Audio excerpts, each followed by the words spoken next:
Existem algumas variantes que têm a capacidade de evadir a detecção, por exemplo, a francesa, que ela consegue não ser detectada pelo PCR.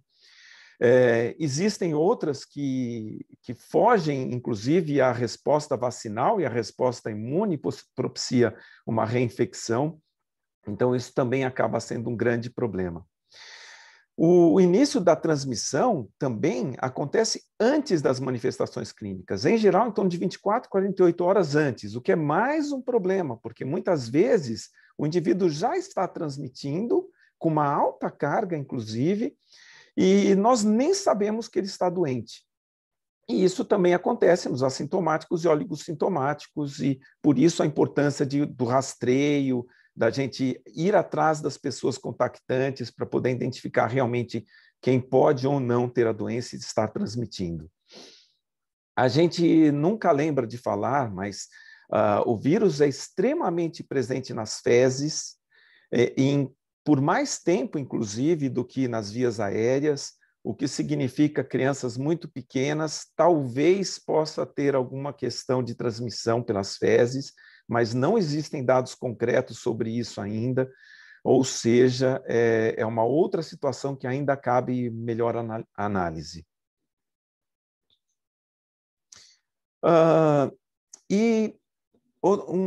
Aqui um estudo interessante do Jonker, ele avaliou 192 pacientes até 22 anos, a maioria pacientes pediátricos, né? E 49 desses pacientes foram confirmados com a infecção pelo SARS-CoV-2. E o que ele observou é que a carga viral é maior, inclusive, que nos adultos com doença grave. Isso significativamente, ou seja, é mais um indício de que a criança pode sim transmitir a doença. E é uma preocupação que a gente tem que ter em relação a isso.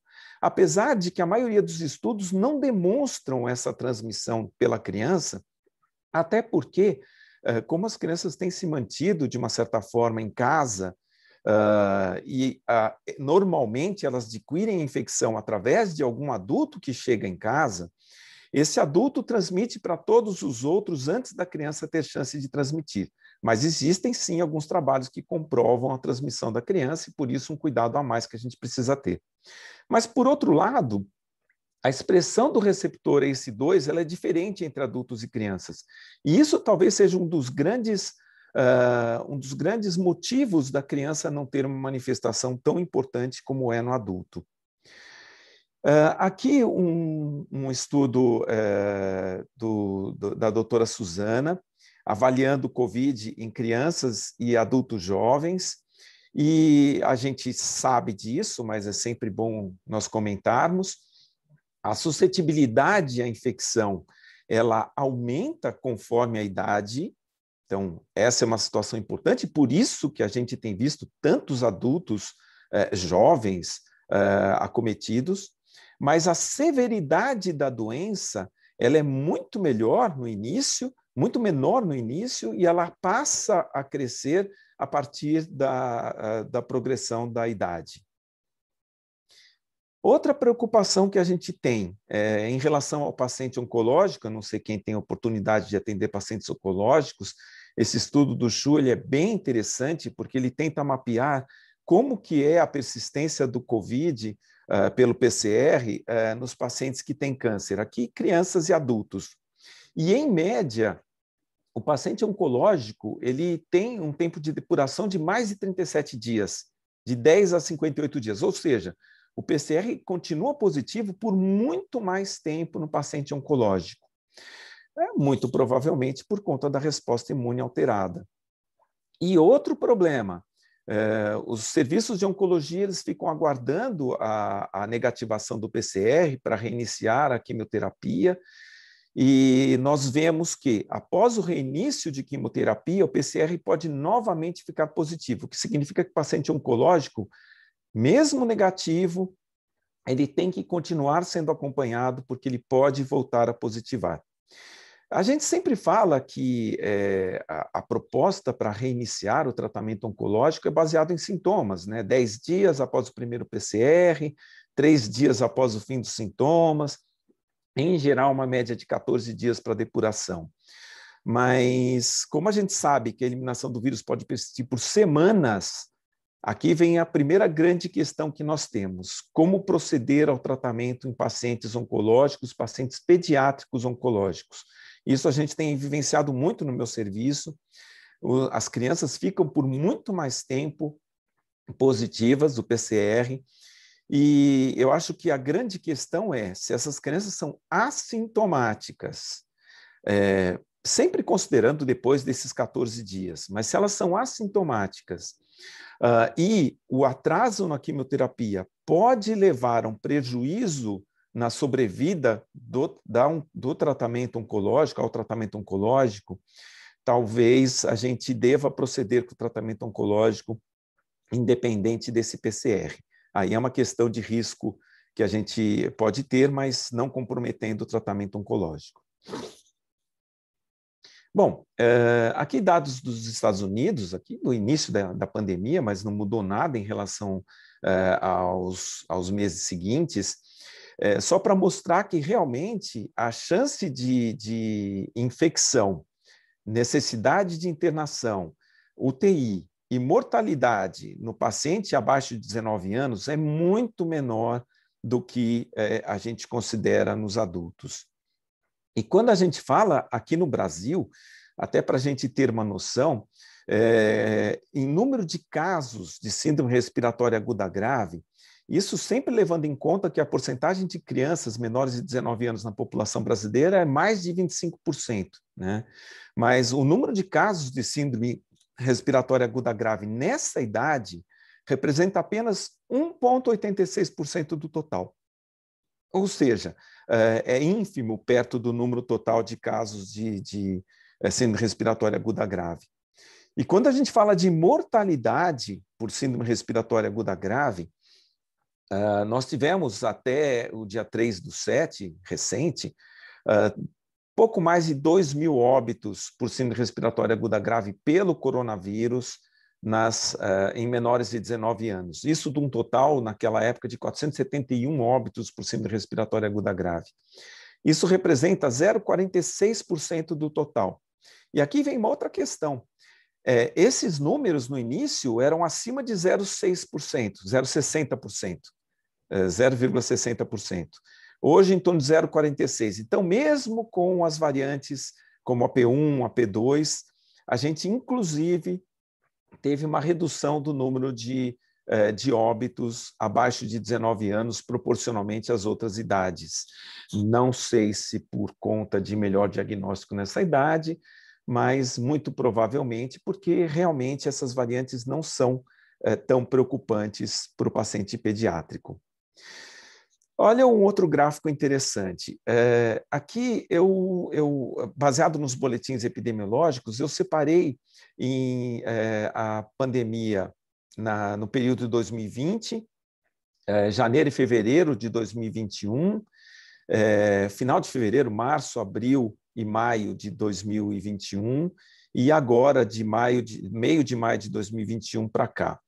E o que a gente percebe é que no início, comparando 2020 e começo de 2021, que nós não tínhamos a vacina, as curvas eram totalmente sobrepostas, essa azul e a verde clara aqui. A partir do momento que a gente começa a vacinação, a gente começa a ver um deslocamento da curva para a esquerda, demonstrando que o número de casos de síndrome respiratória aguda grave nos indivíduos de maior idade realmente teve uma redução importante, e isso realmente é o benefício da vacina. E quando a gente fala em mortalidade, inclusive, é até um indício, uma observação maior ainda nesse desvio da curva, o que demonstra que a vacina realmente é o que nós temos para evitar a pandemia, para controlar essa doença. Quando nós falamos dos pacientes pediátricos, aqui divididos menor de 1 ano, de 1 a 5 anos e de 6 a 19 anos, a gente percebe que nas semanas que nós tivemos desse ano, não houve aumento percentual do número de casos nessas faixas de idade. Ou seja, Não é porque nós temos as variantes que nós temos maior gravidade no paciente pediátrico, como muita gente comentou.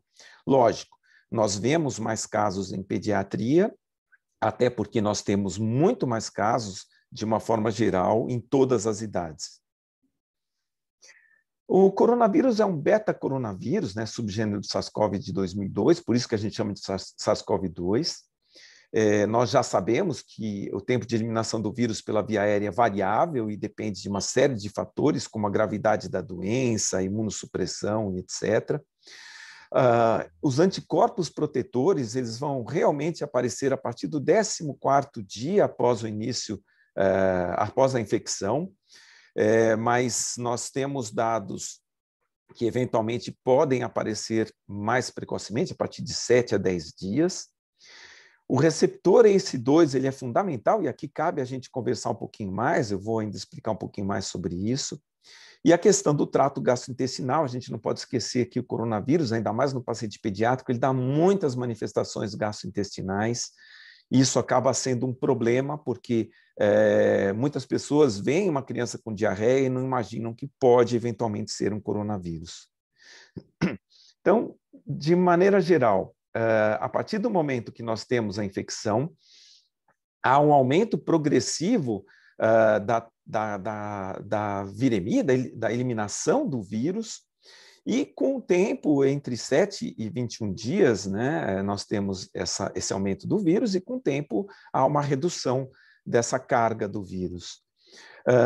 Mas, concomitante a isso, nós acabamos tendo um aumento da vasculite, isso pelo processo inflamatório, a cascata inflamatória, assim como a tempestade de citoquinas que a gente vê aqui, e isso acaba acarretando também nas alterações de coagulação, e que são um dos grandes problemas que nós vemos no paciente grave. Esse princípio acontece em todas as idades quando nós temos doença grave, né? E tem muito a ver, então, com uma desregulação da resposta imunológica que nós observamos com a infecção pelo coronavírus. Lembrando que o ACE2 ele é determinado por um gene presente no cromossoma X. Isso talvez justifique por que as mulheres tendem a ter um quadro menos importante do que nos adultos. Talvez não é totalmente elucidado, mas a gente imagina que possa ter relação com isso. Esse ACE2 é uma proteína transmembrana e ela é responsável pela conversão da angiotensina 2 em angiotensina 1 e 7, lembrando que essas angiotensinas elas são muito importantes na prevenção e reversão do fenótipo de insuficiência cardíaca. Então, aqui nós vemos um grande problema em relação a esse comprometimento cardíaco. Da mesma maneira, em questão de vasodilatação e contrarregulação do sistema renina-angiotensina, e por isso que a gente vê uma resposta inflamatória tão exacerbada naqueles indivíduos que têm o comprometimento da ACE2 através da ligação com o vírus. Então, basicamente, é isso que a gente vê justificando essa fisiopatogenia. De maneira geral, as crianças são diferentes dos adultos, mas o risco de infecção, como a gente comentou, é similar entre adultos e crianças. Talvez essa diferença na resposta entre crianças e adultos tenha relação com uma reação cruzada de anticorpos do coronavírus sazonal com o SARS-CoV. A gente vê em plasma de convalescentes um título 4 vezes maior de coronavírus sazonal em relação a outras pessoas que não tiveram recuperação. E isso talvez influencie na imunopatologia, né? Assim como a questão do receptor ACE2, que a expressão muda conforme a idade, e esse que é um dos grandes problemas que a gente vê. Mas não é só isso que a gente tem que considerar, a gente tem que lembrar de variações genéticas que também possibilitam uma maior capacidade do vírus provocar doença no ser humano. Esse estudo é um estudo bem interessante, que ele observa 17 variantes genéticas nos genes TMPRSS2, principalmente, que está relacionado com esse 2, e essa diferença nesses genes acabam levando a maior ligação com a spike. Então, nós sabemos que não é para quem quer, é para quem pode a capacidade de ter também a infecção pelo coronavírus. Os achados mais frequentes em adultos, a tosse, a febre, uma respiração curta, as dores musculares e a cefaleia, mas a gente não pode esquecer toda aquela gama que durante todo o ano nós temos discutido, de diarreia, de tontura, anosmia, digeusia, a dor abdominal, vômitos, e inclusive os quadros graves, respiratórios principalmente. Mas, ainda assim, os assintomáticos e oligossintomáticos são o grande número de indivíduos, e isso daqui é muito maior em crianças e adolescentes do que em adultos, mas as alterações, as manifestações respiratórias continuam sendo as mais importantes, principalmente vias respiratórias superiores, e aqui tem um destaque para as crianças, que realmente têm essas vias respiratórias superiores mais comprometidas. E nós temos um problema, porque muitas dessas crianças não sabem dizer que tem uma dor de garganta, que tem uma ageusia, uma anosmia, mas o que a gente observa nas crianças pequenas, de uma forma geral, é a diminuição do apetite, e aqui é um marcador importante para pensar na possibilidade também da infecção pelo coronavírus nessa idade. As vias respiratórias inferiores, de qualquer forma, são as mais preocupantes, a taquipneia, a dispneia, a insuficiência respiratória, a síndrome respiratória aguda grave, né? E os achados de imagens são similares aos adultos. E aqui um exemplo, no começo da pandemia, quando a gente não tinha noção exata de como que era o desenvolvimento da doença em crianças, uma criança de 7 anos de idade com uma cardiopatia grave, já com cirurgia cardíaca prévia, que chega com uma insuficiência respiratória grave, febril, e a primeira interpretação que a gente fez é uma pneumonia. Essa criança precisou ser entubada e apresentava essa imagem, e com essa imagem, é lógico, acho que dificilmente alguém com uma criança grave assim vai deixar de entrar com antibióticos pensando realmente numa pneumonia. Até que a gente vê as imagens em vidro fosco, típicas de pacientes com COVID, todas as provas inflamatórias reduzidas, normais, o hemograma normal, não sugestivo de infecção bacteriana, e essa criança evoluiu muito bem com a suspensão de antibiótico e recuperação integral. Ou seja, ninguém diz que não precisa tratar uma criança que chega nesse estado, mas é muito importante nós sabermos quando que nós devemos realmente suspender o antibiótico, até para tentar reduzir resistência antimicrobiana, que com certeza é um dos grandes problemas que nós vemos. Temos que lembrar na radiologia que os pacientes assintomáticos também têm alterações radiológicas, 50% das vezes alterações tomográficas sugestivas e 20% com imagens anormais atípicas, ou seja, não é porque tem COVID que eu preciso fazer tomografia, pelo contrário, nós não temos indicação de fazer tomografia, a não ser em situações especiais. Ainda das manifestações, novamente, eu quero lembrar, alterações gastrointestinais, como vômitos, náuseas, dor abdominal e diarreia, são extremamente frequentes em pediatria, mas também comprometimento renal e sistema nervoso central, mais comuns em pacientes graves, assim como tromboembolismo, vasculite, os fenômenos hemorrágicos. Nós não podemos esquecer manifestações imunológicas, como, por exemplo, Guillain-Barré, e outras alterações, como conjuntivite, mialgia, cefaleia, também podem acontecer. As lesões dermatológicas são muito comuns e, às vezes, podem ser únicas, a única apresentação nos pacientes pediátricos. Em grande parte das vezes podem aparecer esse tipo de lesão, mais pontiforme, mais eventualmente até petequial, papulares, mas também podem apresentar quadros urticariformes e, eventualmente, pacientes que têm essas lesões prolongadas, sem uma razão evidente, é legal que se investigue também coronavírus. Outros achados hematológicos, e eles são diretamente relacionados com óbito e doença severa, principalmente aumento de leucócitos, com aumento de neutrófilos e redução de linfócitos, principalmente CD4, CD8. Alterações hepáticas, e a gente não pode esquecer que o ACE2 também está presente em hepatócitos e colangiócitos, então talvez justifique o comprometimento hepático por causa disso, mas muitos dos medicamentos que nós usamos também são hepatotóxicos e nós temos que descartar essa situação eventualmente. E o que a gente observa de uma maneira geral é o aumento das transaminases, isso na maioria dos pacientes, mas em geral em valores pequenos. O comprometimento neurológico, muito mais comum em adulto, com envolvimento da via de circulação contiguidade, ele é precoce no curso quando precoce no curso da doença, ele é preditor de gravidade.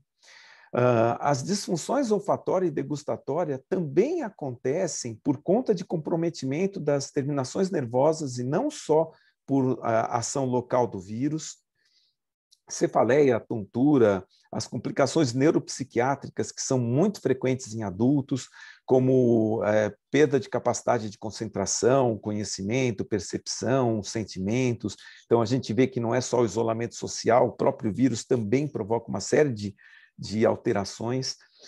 Como a gente comentou, né, Guillain-Barré, as síndromes pós-cuidado intensivo, como síndrome da resposta inflamatória sistêmica, polineuropatia, AVC, AVCH, convulsões, aqui muito mais frequentes nos indivíduos adultos, não são situações chamativas para o paciente pediátrico. Esse é um estudo que nós fizemos no Darcy Vargas, o primeiro estudo, na verdade, nós temos mais de 200 casos hoje, e sempre em pacientes graves, aqui os 100 primeiros casos que nós tivemos, isso até 1º de setembro do ano passado. Foram 587 pacientes triados para COVID com RT-PCR, sendo que 474 deles tinham algum sintoma que poderia sugerir a possibilidade da infecção pelo coronavírus, e nós tivemos, na época, 16,5% de pacientes positivos para coronavírus desses indivíduos. Nós também fizemos triagem pré-operatória, tanto em cirurgias eletivas como em cirurgias emergenciais, né? E nós tivemos 17% de positividade nesses pacientes. Então, mais um dado importante, criança é necessário que seja feito a investigação pré-operatória, é muito interessante. A Sociedade de Cirurgia recomenda para os adultos e nós também recomendamos para os pacientes pediátricos. No meu serviço, mais de 70% tinha alguma comorbidade, como neoplasias, anemia falciforme, doença renal terminal. E quando nós levantamos todos os casos que tiveram algum sintoma, 43% não completavam os critérios recomendados para pensar em COVID. E na pediatria, aqui é um dado da Julie Pauline, da França, ela observa a mesma coisa, 45% sem manifestações sugestivas de COVID. Ou seja, nós temos sim que pensar mais em COVID no paciente pediátrico, porque muitas vezes as manifestações não são características do COVID. Mais detalhes importantes. Apenas 30% tinha alguma epidemiologia, pensando em algum familiar que tinha algum quadro respiratório ou doença confirmada.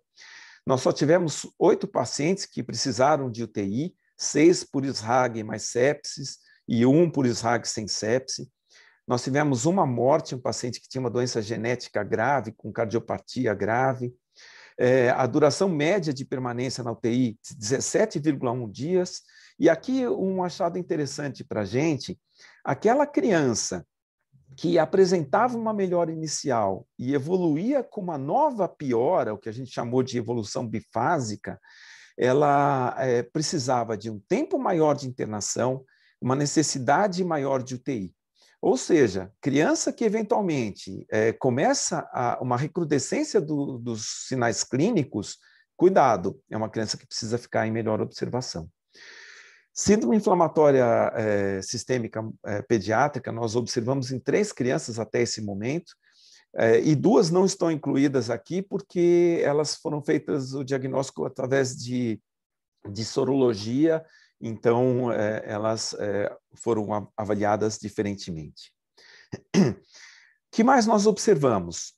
Metade das crianças que precisaram internar tiveram febre, então a febre nem sempre está presente.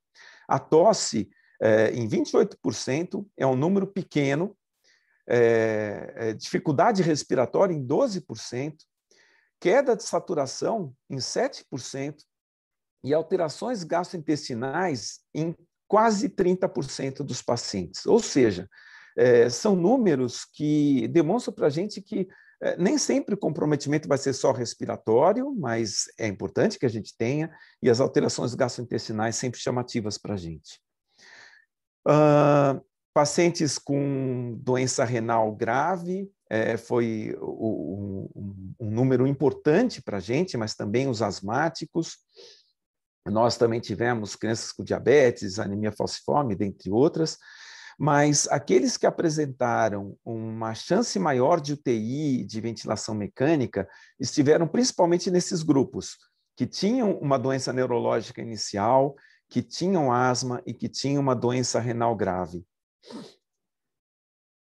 Esses dados, que eu apresentei todos, eles batem com as informações que o CDC apresenta em relação à infecção no paciente pediátrico. Então, não é, de uma certa forma, uma novidade, mas, novamente, ressaltando a importância da gente ter essas considerações. Outra situação que é crítica, a partir de abril, o pessoal da Itália percebeu, aqui é um estudo da Espanha, é a síndrome inflamatória multissistêmica. Esse dado do Rafael Gonzalez, ele avalia em 47 UTIs, isso de 1º de março a 1º de maio de 2020, 50 pacientes que tinham a síndrome inflamatória multissistêmica, 24% deles tinham uma doença de base, mas cuidado, se a gente for pensar o número de crianças que têm doença de base, é lógico que a doença de base é importante como um fator a mais para desenvolver a síndrome inflamatória. Mas 3/4 das crianças não tinham doença de base. Então, não pense só em doença de base para você considerar a síndrome inflamatória multissistêmica. Diferente da doença de Kawasaki, que é um dos grandes diferenciais da síndrome inflamatória multissistêmica, a idade média foi de 7,6 anos, a gente observa alguns estudos colocando até mais do que isso, diferente da doença de Kawasaki, que é, em geral, abaixo de 3 anos, né? Mas a gravidade também foi muito mais importante. Hipotensão ou choque em metade dos pacientes, necessidade de UTI, de ventilação mecânica, as complicações cardíacas aconteceram em um alto percentual de casos, né? E isso é chamativo, é muito mais frequente esse comprometimento cardíaco na síndrome inflamatória multissistêmica do que na doença de Kawasaki. Outro achado interessante é a questão da temporalidade com o coronavírus. Quando a gente observa aqui essa linha vermelha, a incidência, a pandemia, né, a epidemia do coronavírus, e compara com a apresentação de síndrome inflamatória multissistêmica, a gente vê que as curvas são muito similares com 1 mês de atraso. Ou seja, a síndrome inflamatória multissistêmica, em geral, ela acontece 1 mês após a infecção pelo coronavírus. E mais um detalhe. Aqui, então, é muito importante outros métodos para você reconhecer a infecção inicial pelo coronavírus, porque nem sempre o PCR vai estar positivo, em geral, só em 10% dos casos. Então, o ideal é que a gente faça sorologia para a gente ter a confirmação da doença, a doença pregressa pelo coronavírus. Esse estudo da Maria Fernanda, do Instituto da Criança, muito interessante, lembrando que o Instituto da Criança foi referência para casos graves de coronavírus. Eles tiveram 371 pacientes com síndrome respiratória aguda grave, e desses 371, 66 eram positivos para o coronavírus, e 6 deles evoluíram com a síndrome inflamatória multissistêmica, e eles observaram alterações cardíacas em 100% desses 6, ou seja, é muito mais importante do que a gente imagina. Lembrar que proteína C, dímero D, troponina, ferritina, necessidade de terapia substitutiva renal e sintomas gastrointestinais, todos eles foram significativamente maiores nessa população da síndrome inflamatória multissistêmica. Para o diagnóstico da síndrome inflamatória multissistêmica, eu quero lembrar alguns critérios, até para sedimentar para todo mundo.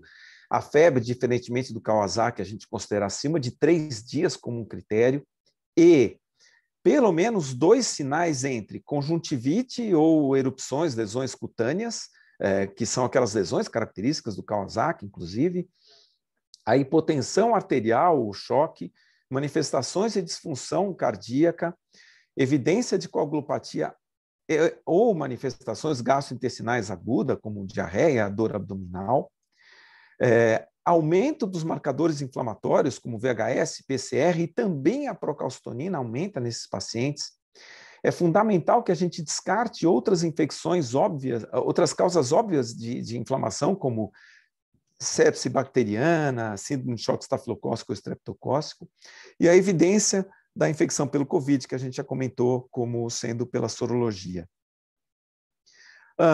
E até aproveitando, né, essa questão do diferencial com o Kawasaki, da síndrome inflamatória multissistêmica, a gente tem que entender que o COVID ele passa a fazer parte do diferencial de uma série de doenças tradicionais da nossa vida no atendimento pediátrico, como a dor na garganta, que você tem por um estreptococo, por um CMV, um EBV, a tosse, a bronquite é possível, apesar de não frequente, e eventualmente rinovírus, adenovírus, influenza, a síndrome respiratória aguda grave, os quadros gastrointestinais, grande diferencial com enterovírus, alterações de coagulação, como parvovírus, CMV, dengue, febre amarela, e tantos outros agentes. Então, nós acabamos tendo que colocar o coronavírus em todos esses grupos aqui, a partir de agora. Nos neonatos, algumas considerações eu acho que são interessantes, aqui dados do CDC, né? De uma forma geral, a infecção é pouco comum, o que é bom para a gente, e a transmissão é basicamente respiratória. A gente não conseguiu até o momento detectar casos de transmissão intraútero, então ela continua sendo respiratória. Pelo leite materno não há também confirmação de transmissão. Normalmente, esses pacientes são assintomáticos ou leves, mas quando nós temos manifestação, febre, letargia, sintomas respiratórios e gastrointestinais são os mais comuns. Dos meus pacientes neonatos que tiveram coronavírus, quase todos foi apenas febre. Nenhum deles apresentou outras manifestações importantes. E a gente sempre deve considerar o recém-nascido de uma mãe com Covid como um caso suspeito. Então, essa criança tem que ser isolada e todos os cuidados são necessários, até desde a hora que ele sai da sala de parto, o transporte para o alojamento, o transporte para o berçário, todos esses cuidados devem ser realizados. Preferencialmente, não deve ser colocada a criança para mamar ou no colo da mãe logo ao nascimento. Isso pode favorecer a chance de transmissão da doença. E nós não devemos separar a mães de seus recém-nascidos. A severidade da doença ela é principalmente relacionada a acima de 60 anos, a gente já comentou, e lógico que com as comorbidades a chance de gravidade é muito maior, mas o óbito, inclusive, é muito maior quando existem as comorbidades. E as principais comorbidades, só relembrando, né, doença cardiovascular, diabetes, a doença pulmonar, mas todas as outras que a gente já comentou aqui também são importantes. Lembrando no paciente pediátrico que não são os mesmos valores do adulto, que a dispneia, né, a frequência respiratória, ela depende, principalmente excluindo a febre e o choro, de uma frequência por faixa etária. Então, sempre lembrar de respeitar esses dados. Mas a febre alta persistente por mais de 3 a 5 dias é um indício de maior gravidade, assim como resposta neurológica ruim, letargia, alteração do nível de consciência, tudo isso aqui é importante. Aumento de enzimas, principalmente miocárdicas, enzimas hepáticas, são importantes, e acidose metabólica inexplicável também. A gente já comentou das imagens, né? Os achados de imagem torácica com infiltração bilateral, multilobular, derrame pleural, evolução rápida, todos eles, quando tem essa evolução rápida, são preocupantes. A progressão de uma condição em curto espaço de tempo sempre é preocupante. Apesar de nós não vermos uma gravidade tão importante nos recém-nascidos, é um grupo de maior risco, então idade menor que 3 meses é um fator de maior preocupação, assim como as complicações extrapulmonares e, lógico, as co-infecções. Então, de uma forma geral, o quadro severo é a saturação baixa, a frequência respiratória elevada, PA de O2 por FI de O2 menor que 300 e infiltrado pulmonar em maior do que 50% do pulmão nas primeiras 24, 48 horas. E os fenômenos, as definições de quadro crítico é a falência respiratória, choque e disfunção orgânica. Esses são os pacientes graves que eventualmente podem aparecer. Aumento de troponina, principalmente 5 vezes maior, é um fator determinante para a maior necessidade de ventilação mecânica e arritmia, principalmente nos adultos, mas também nos pacientes pediátricos. E aqui um estudo legal do Mático em relação à severidade do COVID em crianças com medicamentos imunossupressores. E essa frase exemplifica bem o que a gente observa na pediatria de uma maneira geral, né? Esses dados de um pequeno número de crianças sugerem que mesmo crianças recebendo tratamento imunossupressor para várias indicações parecem ter um curso clínico leve do COVID. Da mesma forma, um estudo com 8 crianças com doença inflamatória intestinal descobriu que todas as crianças com diagnóstico de COVID tiveram uma infecção leve, apesar do tratamento com imunomoduladores, produtos biológicos ou ambos.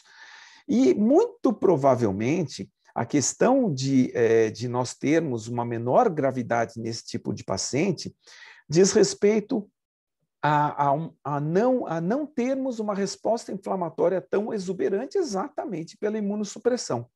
E isso a gente também observa nos pacientes adultos de uma maneira geral, apesar de que a gravidade na doença nos imunossuprimidos adultos é, sim, muito mais importante do que a gente vê em paciente pediátrico. Alterações laboratoriais que sempre são interessantes a gente avaliar naqueles pacientes que internam ou que eventualmente têm um curso mais importante. Linfopenia, a gente já comentou, né? Alterações em enzimas hepáticas musculares, aumento dos níveis de mioglobulina, aumento de creatinina quinase, o PCR elevado, o VHS elevado, procalcitonina elevado, dímero D elevado.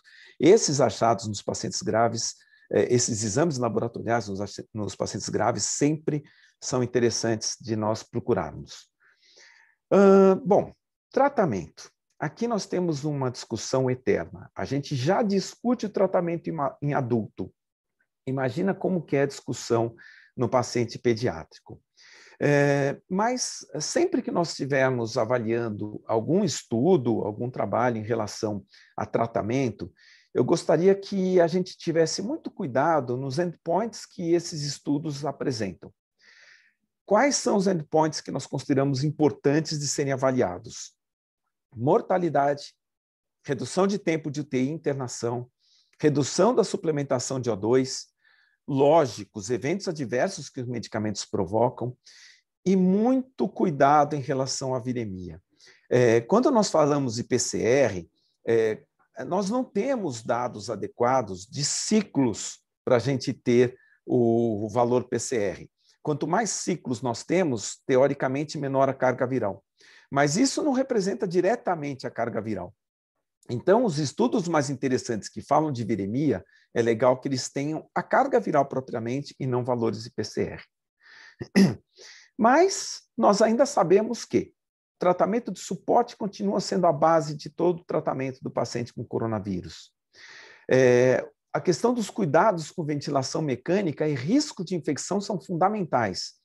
Eu acho que a gente nunca teve tanto cuidado em relação à disseminação da doença em ambientes de UTI. Então, circuitos fechados, a aspiração, o trabalho de físio de uma forma fechada, todos os cuidados que nós podemos ter para evitar o risco, isso, inclusive, impactou na redução de outras infecções de uma forma geral. Então, é um cuidado que a gente tem que ter, principalmente em UTI. Sempre pensar na possibilidade das infecções associadas e, lógico, o tratamento adequado delas, a gente vai discutir um pouquinho melhor sobre isso. A terapia antitrombótica em crianças de risco, mas pacientes graves, de uma forma geral, a gente preconiza que nem nos adultos. Imunoglobulina e corticosteroides, que é a base do tratamento da síndrome inflamatória multissistêmica. Muitas pessoas já falaram de vitamina C e D e zinco. É legal a gente entender que a reposição dessas vitaminas só procede quando nós realmente temos valores baixos dessas vitaminas. De uma forma geral, não há necessidade de suplementação. E zinco, mais associado principalmente a fenômenos diarreicos, eventualmente a gente pode introduzir, senão dificilmente a gente vai ter essa indicação. Dos antivirais propriamente, o Remdesivir é o único que tem algum estudo mais interessante no paciente pediátrico, mas, de uma forma geral, o tratamento ainda é a oxigenoterapia e as medidas de suporte. O Remdesivir é uma possibilidade, principalmente em crianças acima de 12 anos ou pelo menos 40 quilos. Há uma autorização para uso emergencial nos Estados Unidos pelo FDA, acima de 3,5 quilos, e abaixo de 12 anos, né? Mas é situação apenas emergencial, nós ainda não temos dados concretos, e a Anvisa ainda não tem nenhum dado específico do Remdesivir. Esses estudos do Remdesivir foram baseados nesse estudo compassivo de utilização de Remdesivir em crianças com COVID severo, mas, de uma forma geral, quando nós não temos necessidade de oxigênio, não há indicação de dexametasona ou outros corticoides, assim como do Remdesivir também, tá? Então, quando nós precisamos de reposição de oxigenoterapia, mas que não seja um alto fluxo ou ventilação invasiva, o Remdesivir, a dexametasona com o Remdesivir, ou só dexametasona, são opções viáveis para pacientes, inclusive pediátricos aqui. Naqueles que precisam de alto fluxo ou ventilação não invasiva, a dexametasona isoladamente é a principal recomendação, mas eventualmente a recomendação da dexametasona com Remdesivir pode ser adotada.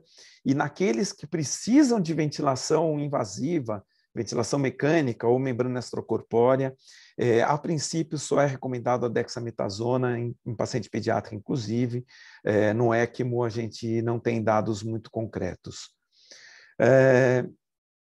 Imunobiológicos, plasma de convalescentes, célula-mãe mesenquimatosa, anticorpos monoclonais, todos eles têm sido muito discutidos em pacientes adultos, e alguns deles com boas indicações, mas no paciente pediátrico não.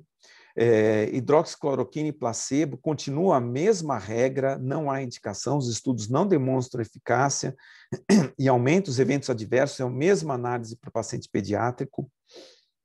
Então, de uma forma geral, aqui dados do CDC, contra a recomendação de cloroquina, hidroxicloroquina e azitromicina para todos os pacientes, inclusive pacientes pediátricos. Ivermectina também. Recentemente, nós tivemos uma publicação brasileira de análise com ivermectina, mas é um estudo muito pequeno ainda, o N muito pequeno, então não há critério até o momento para utilização de ivermectina também.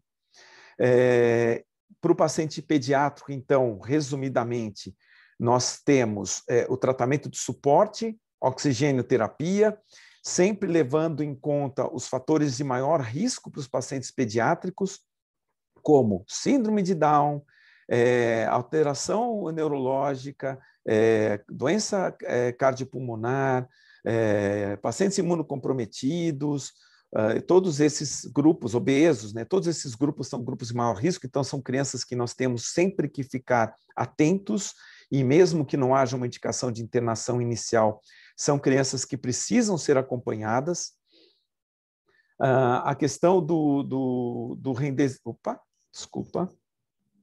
a questão do Remdesivir é recomendado acima de 12 anos pelo CDC e aquela análise emergencial, mas a dexametasona continua sendo prioritário no tratamento do paciente pediátrico.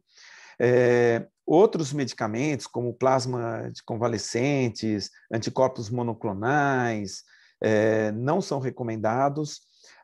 Para a síndrome inflamatória multissistêmica, aqui é interessante a gente lembrar que a imunoglobulina, assim como no Kawasaki, é o tratamento de escolha, mas os estudos demonstram maior chance de recidiva e falha terapêutica quando você usa só imunoglobulina. Então, a recomendação que a gente tem dado atualmente é de já associar o corticoide, a gente consegue uma melhor eficácia no tratamento da síndrome inflamatória multissistêmica. Outros medicamentos, como o baricitinib, não é recomendado no paciente pediátrico, assim como inibidores de interleucina 6, como o tocilizumab. Existem alguns dados de tocilizumab e anakinra em paciente com síndrome inflamatória multissistêmica não responsivo a nenhum tratamento, mas é tratamento compassivo, então não é uma recomendação inicial que a gente faça. E acho que a gente cansa de dizer isso, né? Mas esse estudo do Yang, ele é muito legal para mostrar que as medidas não farmacêuticas, as intervenções não farmacêuticas, foram fundamentais, não só para o COVID, mas como uma série de outras doenças respiratórias. Nós tivemos dados desse estudo, demonstram em torno de 30% de redução de infecções pneumocócicas, influenza e todos os demais vírus. Eu acho que os pediatras aqui vão lembrar que o ano passado nós tivemos uma epidemia de saúde nas crianças, os prontos-socorros, a maioria ficaram vazios de crianças, bronquiolite nós praticamente não tivemos, já esse ano nós começamos a ter, sim, com uma maior importância. Das infecções associadas, o primeiro cuidado que eu quero que todos nós tenhamos é a questão da resistência antimicrobiana. Todo o tratamento que a gente faz é sempre pensando também em reduzir essa resistência antimicrobiana. As infecções, elas têm que ser caracterizadas se são realmente relacionadas à assistência à saúde ou se são infecções da comunidade, porque isso vai mudar todo o nosso contexto de tratamento.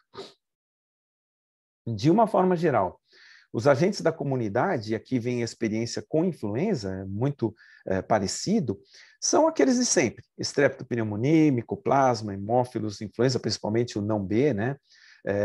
A moraxella, Staphylo aureus em alguns poucos casos, mas também se apresentam. E o perfil de resistência é o mesmo que a gente observa em todos os dados. E aqui é fundamental que nós acompanhemos como que tem sido a evolução do perfil de resistência do Streptopneumonia, por exemplo, a gente vai comentar um pouquinho mais, mas também dos outros agentes. Como a gente comentou, né, o impacto da doença pneumocócica invasiva pelo coronavírus, né, que nós tivemos redução de mais de 30% dos casos da infecção invasiva pelo pneumococo, mas nós temos que lembrar que os pacientes que têm COVID, eles continuam tendo uma maior chance de infecção pelo pneumococo em relação aos que não têm COVID, e esse número aumenta ainda mais com a idade. Os sorotipos continuam sendo os mesmos em relação ao que a gente vê tradicionalmente, os anos anteriores, mas nós temos outro agravante, que a baixa cobertura vacinal para o pneumococo. Isso pode fazer com que nós tenhamos uma população pediátrica muito mais suscetível à infecção invasiva pneumocócica. Não podemos esquecer também a questão da resistência aos macrolídeos, que tem sido muito elevada no paciente pediátrico, a gente vai comentar também. Hemófilos e moraxella, que são dois agentes muito importantes, lembrar que eles são produtores de beta-lactamase também. Em relação às infecções relacionadas à assistência à saúde, aqui uma meta-análise de 29 estudos, mais de 3.800 indivíduos analisados, o que a gente observou que o micoplasma foi raro nesses estudos, então não é tão importante assim. A taxa de infecção secundária foi de 7%, ou seja, não são todas as crianças que vão precisar de antibiótico terapia realmente, que os agentes principais foram Pseudomonas, Klebsiella e acineto. É legal que a gente tenha qual que é a experiência de cada serviço para pensar em quais são os agentes que nós vamos esperar que aconteçam. E aqui vem muito os trabalhos de CCIH. Não podemos esquecer de infecções fúngicas, Cândida e Aspergillus aumentam muito nos pacientes adultos. Nós temos poucos dados nos pacientes pediátricos, mas a possibilidade existe, nós sabemos que essa doença é uma doença que acontece principalmente em imunossuprimidos. Então, cuidado, atenção com aqueles que não têm uma resposta satisfatória ao tratamento clássico de infecções bacterianas, lembrar de investigar infecções fúngicas também. Mas sempre pensando na suscetibilidade dos organismos, porque a resistência leva a gente à utilização de antimicrobianos que determinam um custo muito mais elevado e, infelizmente, os recursos são finitos, ainda mais na saúde pública. Então, lembrar do tratamento empírico, qual que é o tipo de infecção? É uma infecção da comunidade? É uma infecção relacionada à assistência? Qual que é o perfil de sensibilidade na nossa comunidade? Qual que é o perfil de sensibilidade na minha instituição? Sempre pensando nos eventos adversos antimicrobianos, porque muitas deles, por exemplo, têm comprometimento renal, e nós temos uma criança que pode ter um comprometimento renal ou um comprometimento hepático, então não podemos esquecer de ver esses dados, e para isso a escolha do antimicrobiano baseado na sensibilidade e no espectro dirigido é sempre mais importante. Esses são os dados da doutora Cristina Brandileone, do Lutz, né? Aqui avaliando qual que é o perfil de sensibilidade do nosso pneumococo nas infecções invasivas do Brasil inteiro, isso dados de 2019, publicados agora no meio de 2020. E a gente percebe que a resistência intermediária acontece em 28%, a resistência intermediária à penicilina acontece em 28% das infecções não meníngeas, o que significa que talvez uma dose aumentada de antibiótico das penicilinas torne-se importante para esses pacientes. E quando a gente fala de macrolídeos, a gente tem 56% de resistência total em menores de 5 anos. Então, talvez os macrolídeos não sejam uma boa opção para tratamento de infecções respiratórias associadas ou não ao coronavírus, principalmente abaixo de 5 anos de idade. Aqui também, para a gente ter uma ideia de como que é o ceftriaxone, nós também temos resistência intermediária, ou seja, não muda muito o ceftriaxone e a penicilina quando a gente fala de infecções respiratórias pelo pneumococo. E só para exaltar, né, o uso indevido de antibiótico e em pacientes com COVID com quadro grave, apesar da chance de infecção girar em torno de 3,9%, infecção associada, o uso de antimicrobianos acontece em 59% dos casos. E esse número aumenta para 92% no paciente crítico, 3 vezes mais do que o total de infecções que a gente espera que aconteça associado nesses pacientes. Então, sempre pensar na cobertura e o perfil de resistência, as comorbidades, os eventos adversos e o compliance do uso de antimicrobianos para esses pacientes pediátricos. Eu queria falar um pouquinho também sobre as variantes dos vírus no paciente pediátrico. Acho que muitos colegas têm sido questionados sobre o que muda para o paciente pediátrico, né? Aqui é um estudo indiano, em 2 estados indianos, em relação às dinâmicas de transmissão e epidemiologia do COVID, né? E o que eles observam, lembrando que a Índia, apesar de ser um país de baixa renda como o nosso, ele tem uma testagem para o COVID 4 vezes superior à nossa. E eles fazem realmente um rastreio muito importante dos contactantes, e isso é extremamente interessante.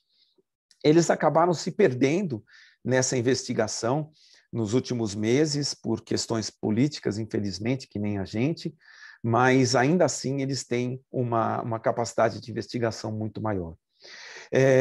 A maior incidência deles foi entre 5 e 17 anos, né, e 18 e 29, mas tem que lembrar que a média de vida lá é de 60 anos, que eles tiveram sim uma diminuição da incidência a partir de 30, 39 anos.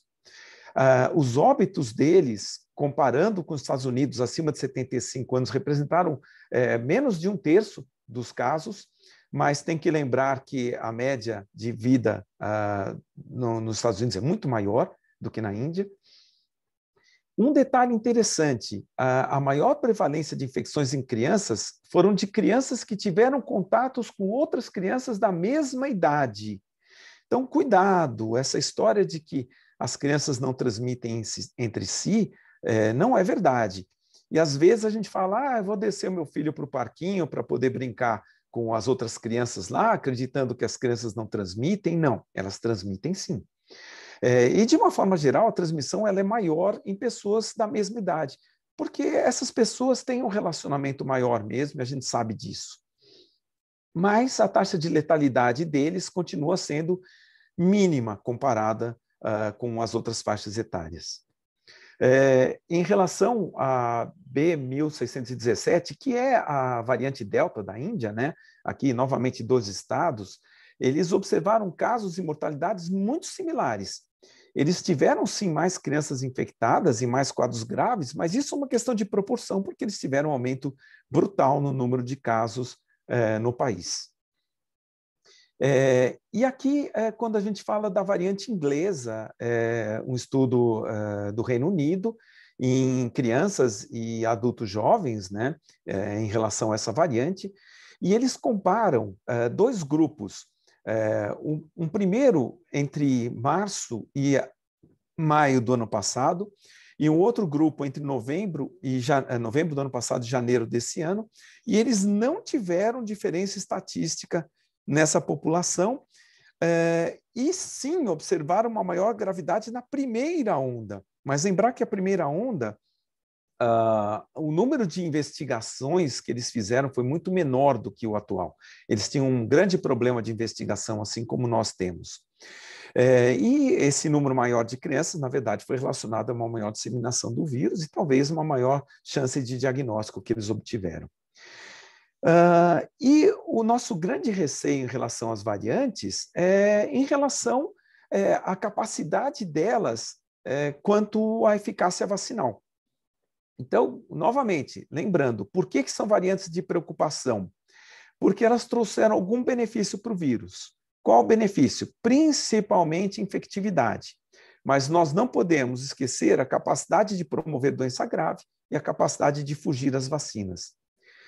Aqui nós temos muitas variantes descritas e eu gostaria de mostrar que aquelas que preocupam mais a gente são aquelas que têm uma infectividade maior, mas a gente não deixa de se preocupar com aquelas que têm uma chance maior de gravidade e de evadir as vacinas. Então, as variantes com capacidade de evitar o reconhecimento pela imunidade induzida pela vacina é um problema sério, e quando elas se tornam menos suscetíveis aos anticorpos monoclonais neutralizantes e aos testes para sua identificação, e isso, inclusive, determina as reinfecções. E algumas possibilidades que são citadas é a questão de mudança nos processos de fabricação das vacinas, como, por exemplo, as vacinas por RNA, tentando mudar o RNA da spike, que é utilizado, e não podemos esquecer a manutenção dos cuidados de distanciamento e uso de máscara devem persistir. Eu também quero mostrar esse estudo do Chu, lembrando que as variantes, elas acontecem, elas vão continuar acontecendo.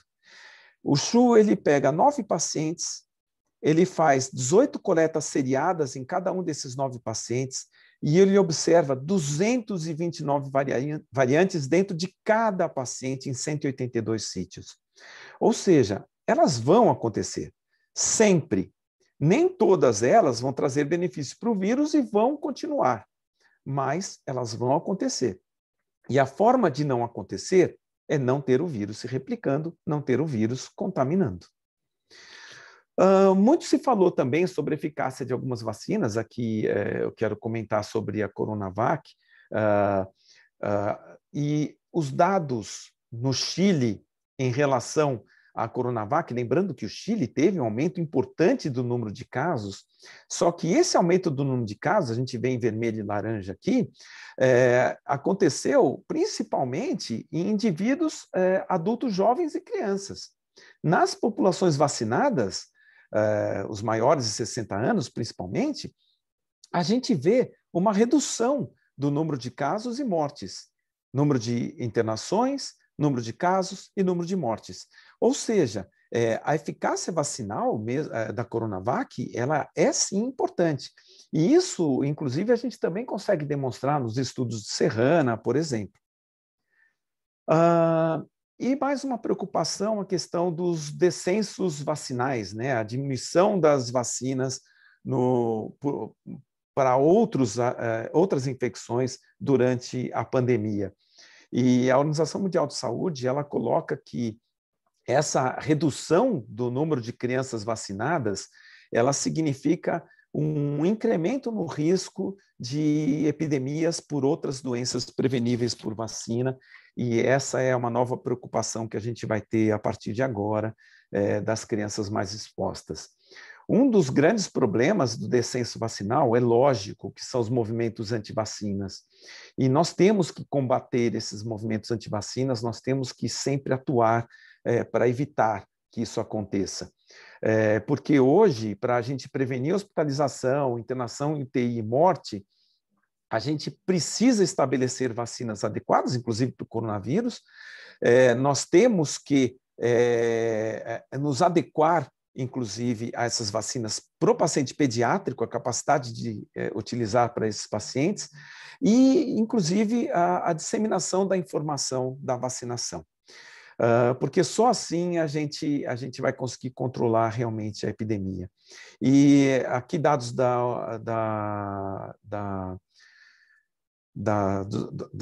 das Américas, né, da Sociedade da Organização Americana, fugiu o nome agora, mas é também da Organização, da Organização Pan-Americana de Saúde.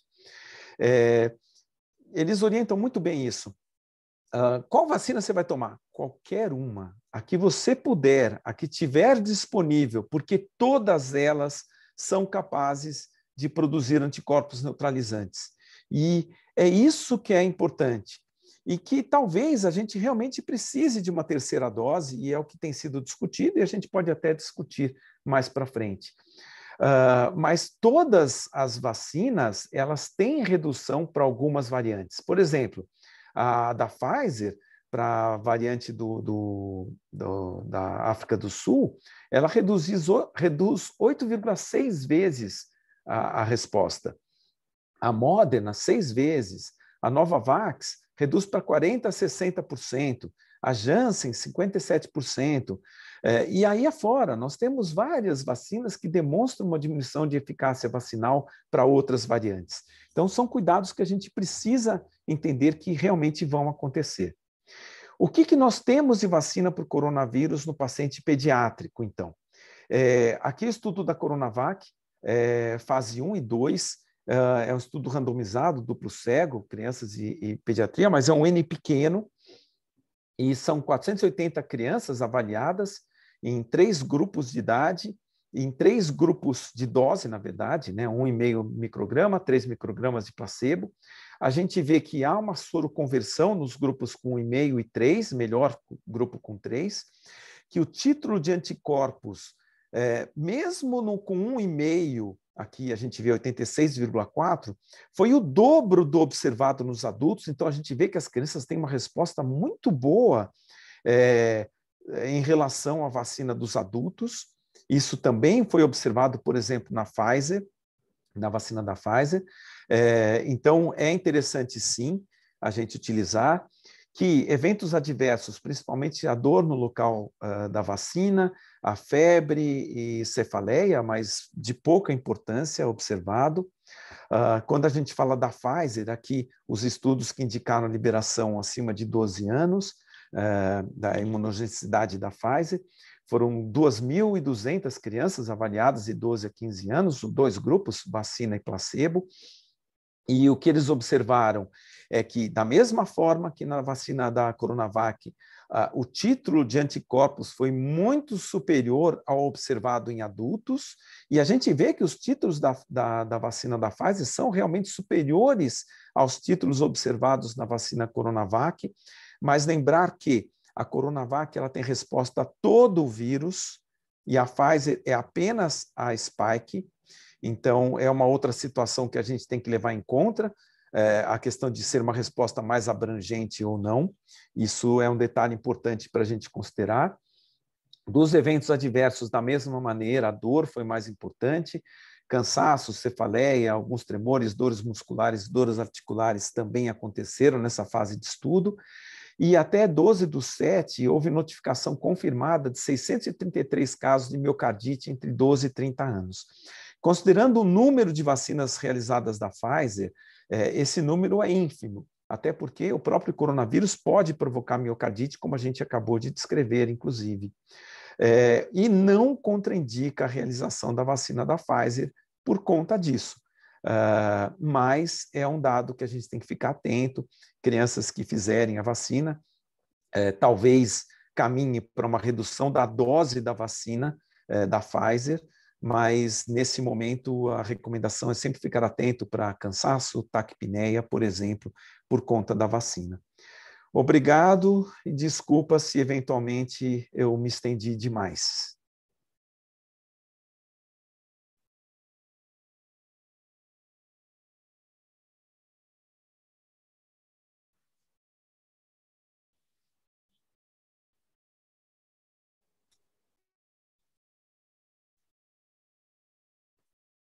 Eu não sei como vocês querem fazer, se vocês querem fazer alguma pergunta específica, estou à disposição. Eu falei, e ninguém me escutou, doutor. Eu primeiro quero agradecer pela a sua maravilhosa aula, parabenizá-lo pela didática, muito gostoso escutá-lo, assim, ficaria horas aqui ouvindo. E, na verdade, assim, doutor, eu fiz 3 anotações aqui de dúvidas minhas, e aí eu gostaria que o pessoal também se manifestasse, perguntasse, ficasse à vontade, né, para a gente fazer essa conversa aqui. Eu sei que muita coisa talvez a gente não tenha ainda respostas certas, né, mas eu acho que vale a pena a discussão, né? Eu queria perguntar primeiro sobre o teste de antígeno, qual é a validade dele para as nossas crianças, pensando que ele é um teste mais barato, mais rápido, nessas questões aí de tempo né, da escola, como é que a gente pode trabalhar com isso ou não, se ele tem alguma utilidade. Desculpa. Tem poucos dados de validação de teste de antígeno em paciente pediátrico, tá? Como sempre, né? Infelizmente, uma série de doenças, a gente vê que a validação no paciente pediátrico é sempre mais difícil. Mas o que a gente tem, a princípio, permite que a gente utilize. Mas a gente tem que lembrar que os testes de antígenos, eles são, sim, menos sensíveis e menos específicos que o RT-PCR. Eles são mais interessantes depois do 3º dia, que nem o PCR, e eventualmente um teste negativo e a presença de manutenção de manifestações clínicas sugere repetir o teste ou eventualmente fazer um PCR. Uhum. A outra dúvida minha era sobre microfonia aqui. O paciente com Down, como é que a gente vai poder conduzir esse paciente assim na questão do retorno às aulas, ao convívio social, com as medidas aí sanitárias? Tem alguma sugestão para a gente? É difícil, né? De uma forma geral, algumas crianças são mais difíceis da gente poder trabalhar por dificuldade em relação à compreensão do uso de máscaras, a compreensão da necessidade de distanciamento. E quanto menores são as crianças, mais a gente evidencia isso. E o paciente com Down acaba sendo um grupo que entra muito nessa história. Mas eu vou ser bem sincero com você, nós temos centenas de crianças com síndrome de Down que a gente acompanha no nosso hospital. Muitas. Eu canso de ver todas elas usando a máscara de uma maneira adequada, inclusive crianças pequenas. Então, eu acho que vai muito do exemplo, né? E eu acho que o exemplo parte da família, vai muito do exemplo dos coleguinhas que estão usando a máscara, e vai muito de criança para criança, é lógico. Algumas nós teremos maior dificuldade. Aquelas que, eventualmente, nós não conseguirmos controlar, talvez a gente tenha que fazer outro tipo de ensino. E aí cabe a gente, digamos que estudar, pensar, compreender um pouquinho mais como que a gente pode fazer isso. A possibilidade de vacinação, eu acho que a gente está caminhando para um momento que logo, logo a gente vai ter. A possibilidade de dessas crianças reduzir ainda mais a turma quando elas estão presentes, a possibilidade de, e eu canso de dizer isso, a gente nunca fala de inquéritos epidemiológicos, né? Quantas vezes esses inquéritos epidemiológicos foram apresentados para os pais? Porque às vezes eu falo, eu estou com tosse, mas é aquele meu resfriado, né? E ele está com Covid. A criança desse pai, dessa mãe, ela deve ir para a escola? Será que a gente não deveria instituir inquéritos epidemiológicos e a reuniões com os pais e mestres para que eles entendam a importância disso, que eles realmente comprem a nossa ideia da importância da gente ter esse cuidado em casa, porque hoje quem transmite para as crianças são os pais.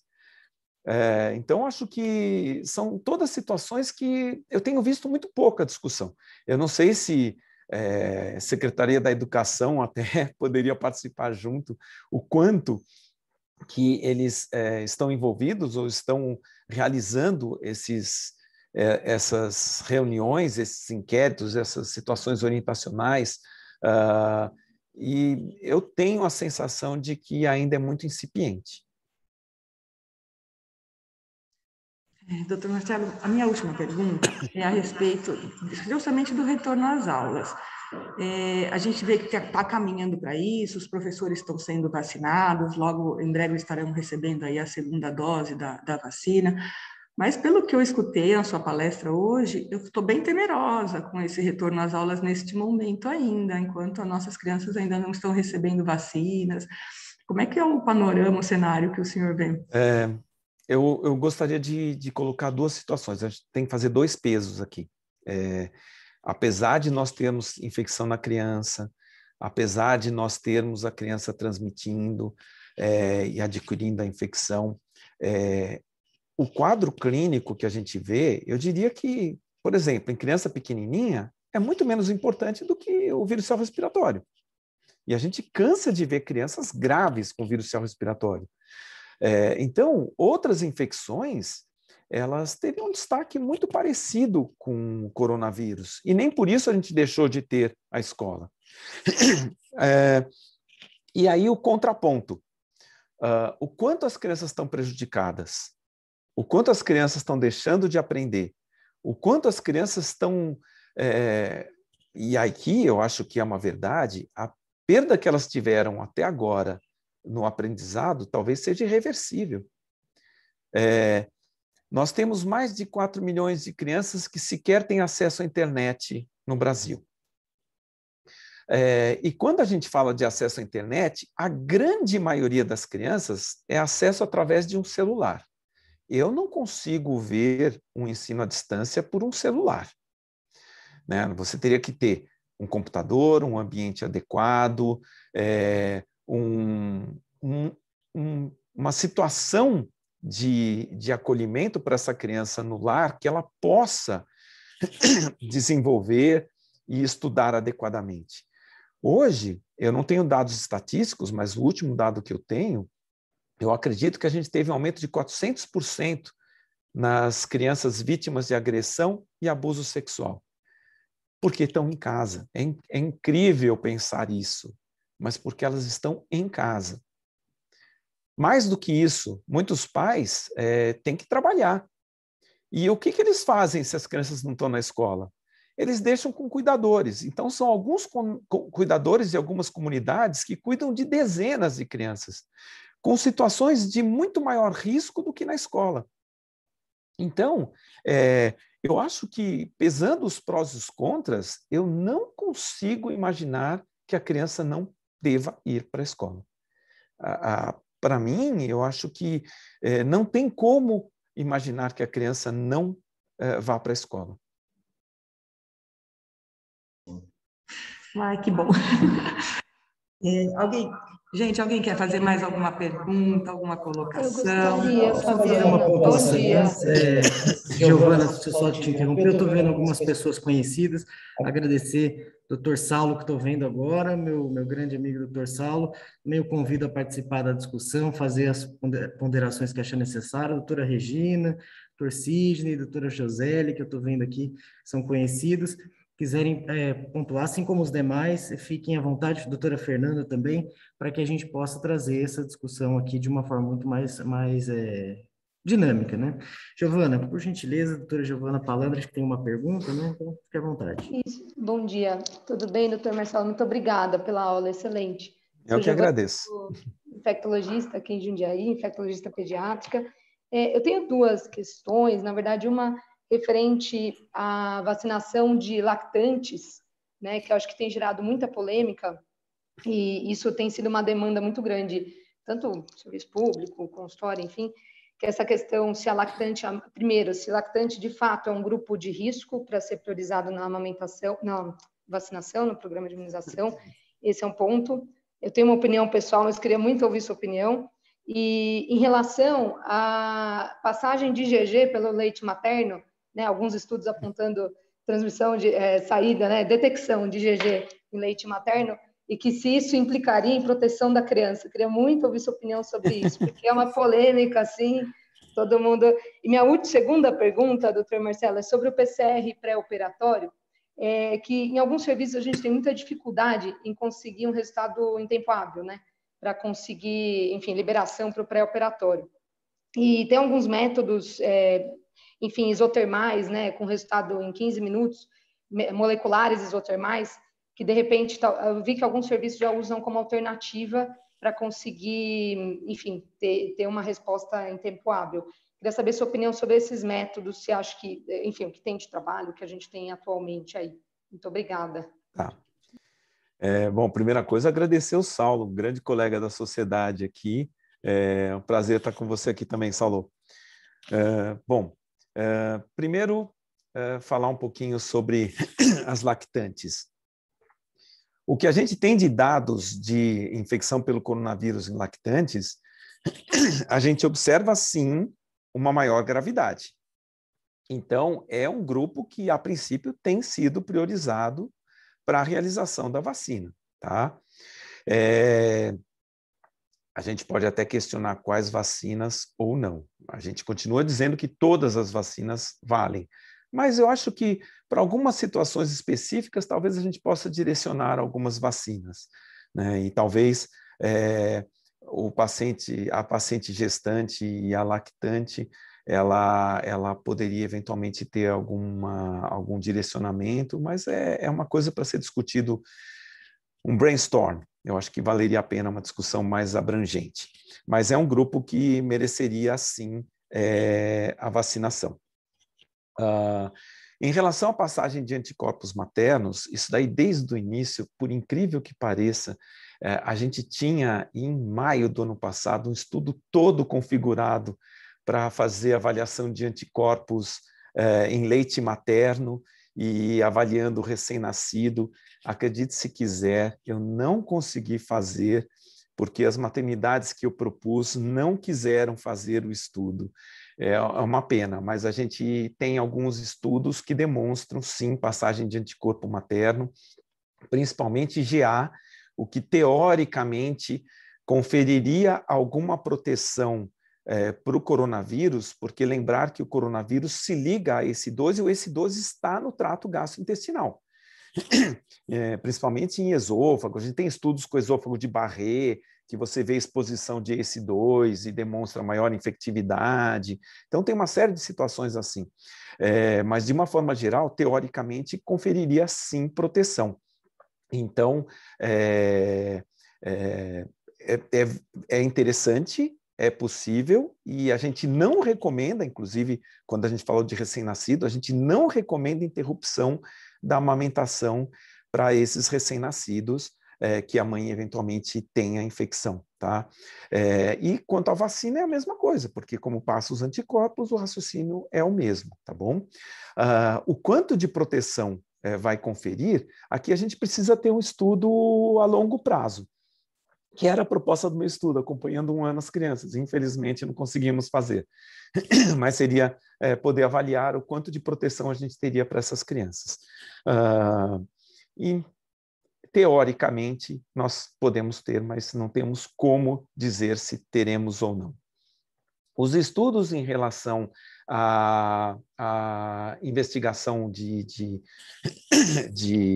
pré-operatório, nós temos a possibilidade de fazer, a USP, na verdade, faz para a gente, ela faz com uma rapidez grande o resultado dos exames, mas os pré-operatórios a gente não encaminha para eles. A gente continua fazendo no LUTS. E a gente acaba tendo o resultado em uns 3 dias. Então, a gente agenda os exames pré-operatórios antes da cirurgia programada. Então, programou para tal data, alguns dias antes a gente já agenda o teste. E esses pacientes são extremamente orientados dos cuidados que eles têm que ter. E aqui eu confesso que o hospital tem uma certa facilidade, porque é um hospital de alta complexidade, então a aderência que nós temos acaba sendo maior. São cirurgias, a grande maioria, complexa, cirurgia simples a gente acabou não realizando, a gente reduziu mesmo. E nas cirurgias de urgência, a gente se comporta como se fosse um paciente COVID. Ele vai para uma enfermaria específica, ele se mantém afastado ou isolado, até nós termos o resultado final desse exame, que eventualmente liberará ou não a criança para uma enfermaria de médio risco, digamos assim. Os cuidados se mantêm, mas nós temos um setor específico para essas crianças, tanto em UTI como em enfermaria, específico para pacientes COVID ou pacientes suspeitos. Obrigada, doutor Marcelo. Os testes, de uma certa forma, a gente não tem dados ainda para saber o quanto de sensibilidade e especificidade a gente tem, né? Os termais, então a gente continua utilizando o PCR, que é o mais seguro, mais efetivo.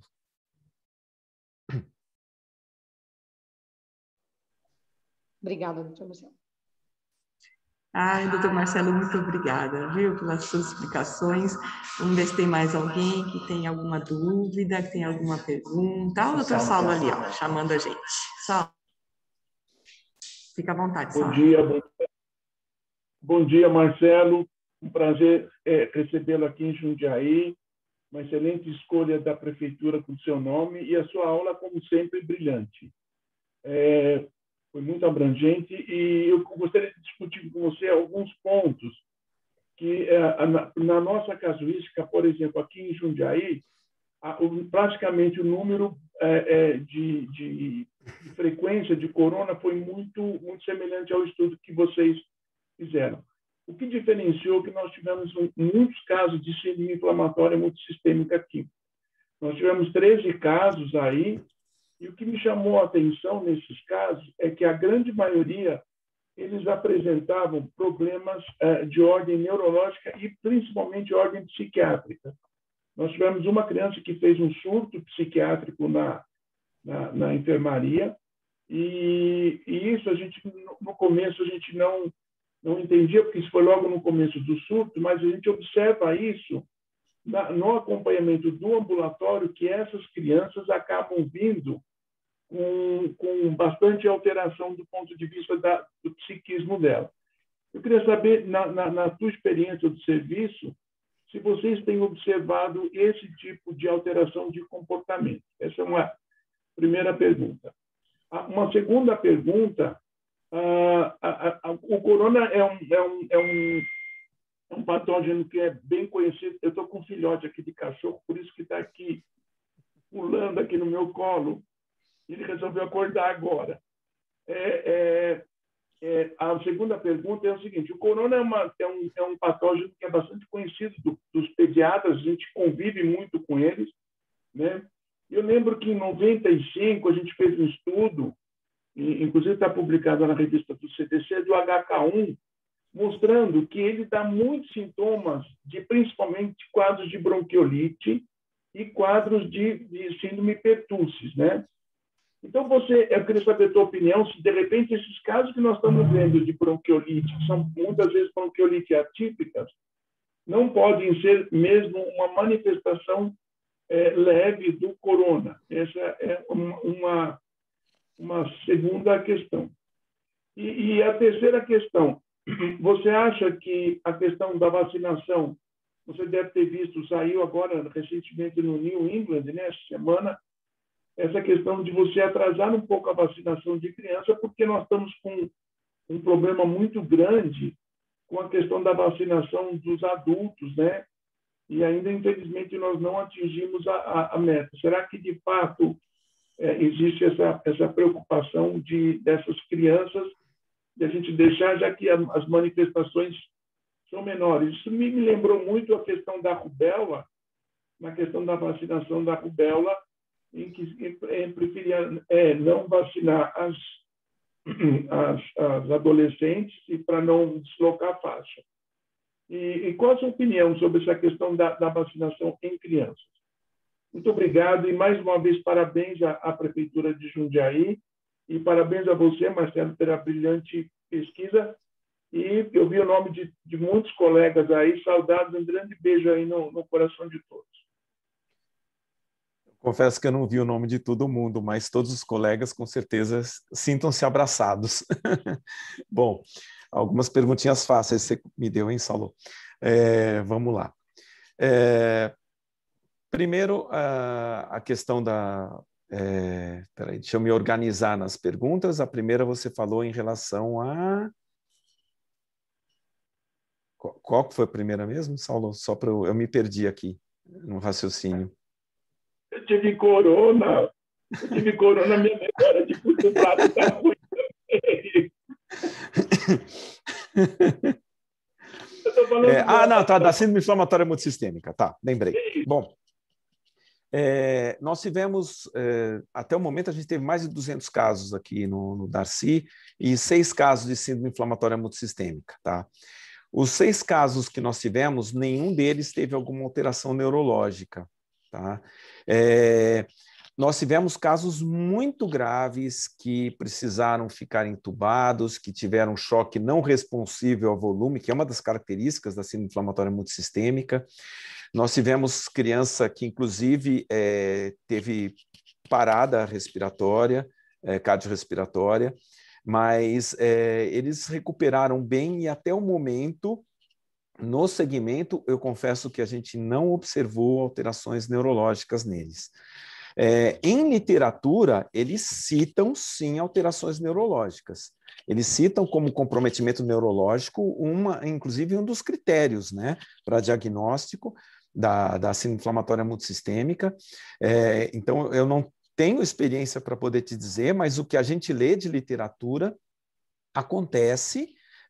E da mesma forma que o COVID crônico, que a gente já tem descrição de COVID crônico em pediatria, a gente vê que esses quadros parece que têm reversão com boa evolução. Então, isso é uma perspectiva futura boa para a gente.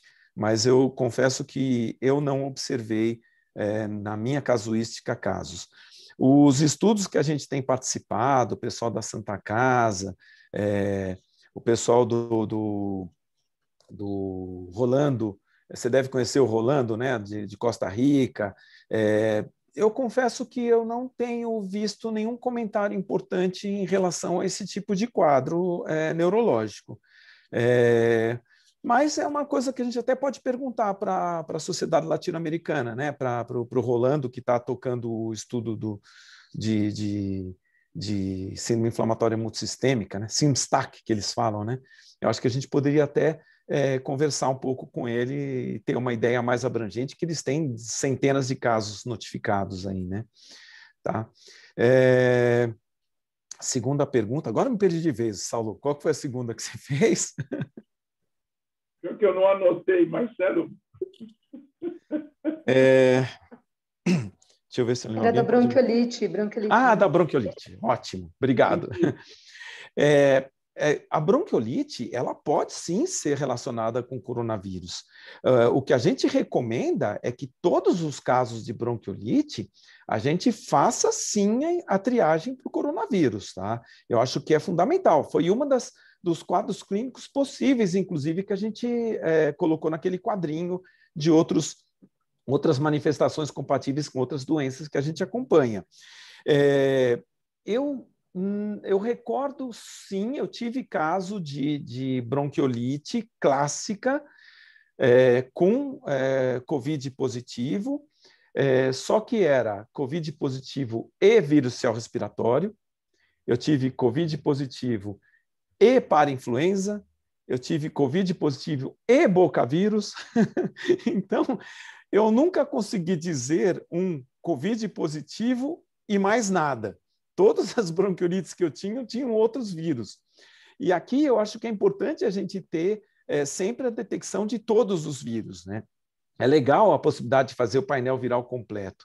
E, inclusive, isso eu acho que caberia uma discussão, e aqui cabe para o Estado inteiro, para todos os serviços públicos, a possibilidade de acesso ao diagnóstico de outros vírus.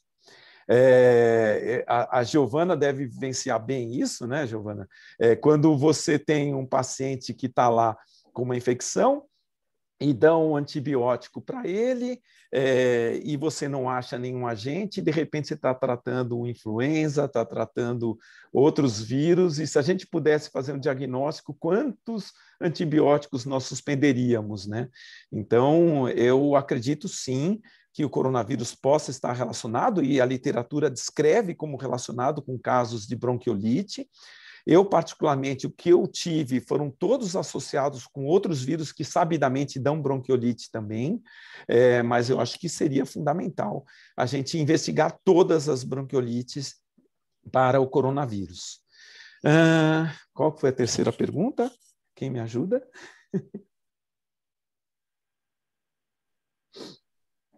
Também não nos lembramos. Doutor Saulo, o senhor lembra qual foi a terceira? Você lembra, Saulo?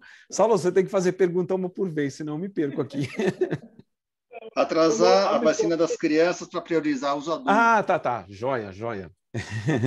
Bom, vamos lá. Eu acho que se a gente for pensar em gravidade da doença por faixa etária e até por comorbidade, eu não tenho por que passar as crianças na frente. Eu concordo que a prioridade continua sendo seguir a sequência proposta pelo Estado e município, e acho que até o governo federal já entrou nessa, né? Eu acho que pela gravidade não tem por que a gente passar as crianças na frente. Talvez a gente possa discutir crianças com comorbidades, mas aqui a gente precisaria ter uma análise de qual a gravidade dessas crianças com comorbidades. Ainda assim, as crianças com comorbidades, a gente não vê uma gravidade maior do que nos adultos de uma maneira geral. Então, fica difícil a gente poder analisar de uma forma mais concreta. O ideal é que a gente tivesse vacina para todos imediatamente. E isso, infelizmente, nós não temos. Então, por questão de gravidade, de prioridade por doença grave, eu ainda acredito que a gente deva seguir a nossa rotina de vacinação nas pessoas de maior idade e outras comorbidades. Primeiro, ressalva novamente, eu acho que a gente precisa ter um dado concreto de como que tem se comportado a doença nesses com comorbidades, para ver se esse grupo poderia entrar como um grupo prioritário.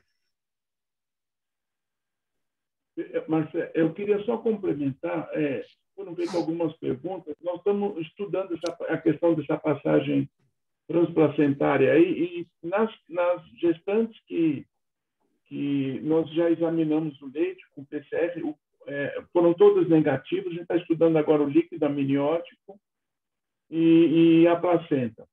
O que a gente notou é o seguinte, no painel de citocina, você tem uma alteração muito grande dessas citocinas inflamatórias nessa questão do líquido amniótico. Então, muito provavelmente, a gente ainda não está detectando, né? Talvez precisasse de algum outro método, a gente não fez o cultivo viral, mas de qualquer forma já se mostrou que o painel de citocina é muito alterado. Principalmente a interleucina 6 e 10, ela tem alterado muito, tanto no leite materno também, quanto também ainda no líquido amniótico. Mas a gente ainda não sabe qual é o significado disso, a gente está estudando. E os nossos bebês, que as mães, né, nós temos um caso bastante típico, acho que a mãe chama a rainha do acarajé, né? Ela é uma vendedora ambulante e a barraca dela chama a rainha do acarajé. Ela teve um bebê, teve no H1, um bebê, ela teve corona, o bebê também foi diagnosticado no segundo dia, ele evoluiu, não teve problema algum, evoluiu super bem, e a gente foi fazer a visita domiciliar para ver a taxa de transmissão. Foram 13 pessoas, 13 adultos em 3 cômodos, né? E todos estavam com a janela fechada porque eles que não podiam ter comunicação com o exterior. Então, a gente vê que o corona é um dos problemas, acho que os problemas sociais, mesmo para Jundiaí, que é uma cidade, do ponto de vista socioeconômico, é uma cidade rica, né? Uma cidade que tem, a gente vê que ainda a gente tem mazelas aí na sociedade que são bastante importantes. E esse corona só veio exacerbar essa questão do desemprego, essa questão da fome, né? A gente tem um grupo grande aí a própria prefeitura de Jundiaí tem nos ajudado muito com essas famílias, né, que estão desempregadas. Então, eu acho que o corona é uma das mazelas aí que ele está impondo à nossa sociedade. Marcelo, muito obrigado pelas respostas e eu agradeço ao Rafael, Fabiana, prefeitura de Jundiaí, por poder participar. Muito obrigado. Saulo, não, que acontece a passagem do vírus para o feto, a gente não tem dúvida, né? Eu acho que isso daí é importante. O que, graças a Deus, a gente quis dizer foi que a gente não vê, como um excelente estudo que você fez do Zika vírus, que a gente não tem relacionado com malformações fetais ou com uma criança que nasce com algum problema mais sério ou com a própria doença, mas que a gente imagina a passagem, a gente imagina, não tem por que não imaginar a passagem desse vírus para o feto. Mas eu concordo, eu acho que a gente ainda tem que aprender muito, a gente ainda tem que saber muito sobre vários aspectos.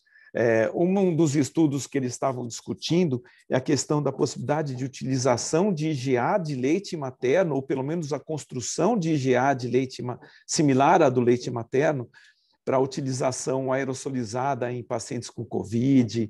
Eles já falaram de tanta coisa em relação a anticorpos em leite materno e tudo mais.